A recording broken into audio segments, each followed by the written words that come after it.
Most of the other times it says the elders or the leaders or the heads of the elders. But somebody's talking to God here after Joshua's dead. Doesn't say Eleazar here, doesn't say Phineas. It says the children of Israel, they're asking, and God speaks to them all, whoever happens to be there. Verse 2, and the Lord said, Judah shall go up. Behold, I have delivered the land into his hand. And Judah said unto Simeon his brother, come up with me into my lot, that we might fight against the Canaanites, and I likewise will go with thee into thy lot. So Simeon went with thee. Oh, one more cool little factual thing I totally forgot in my intro.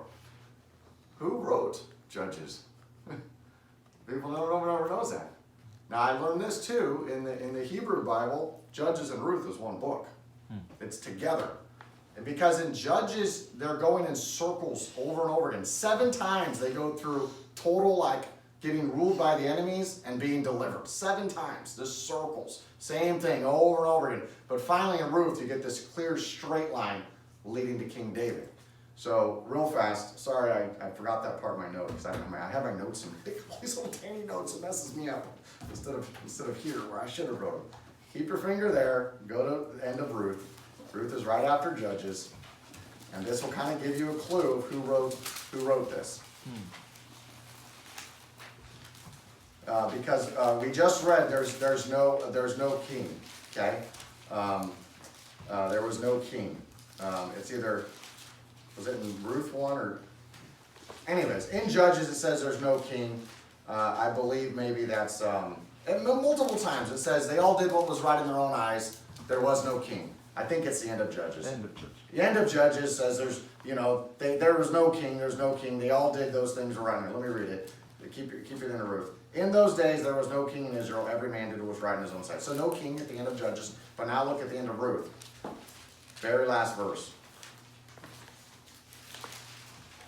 And Obed begot Jesse, and Jesse begot David. So, who anointed David? Samuel. Samuel wrote Judges because he said at the end of Judges there was no king in Israel at that time. And then he wrote this because he already anointed David, knowing there's going to be a king later, and he's helping prepare the people for that. And we know the Bible's written by the holy men of God, moved by the Holy Spirit, and it had to be men, and Joshua's dead, and there is no main judge alive. Deborah couldn't have wrote it, she's a woman. Gideon couldn't have wrote it, he wasn't alive when Samson was alive. You read Judges, it's a historical book, it's history. Samuel wrote the book. Samuel wrote the book of Ruth too, and it ties right into the end part of the history of the Judges. And Samuel was the last judge. He was a prophet and he was the last judge, and then they demanded a king. God said, all right, fine, I'll give him a king.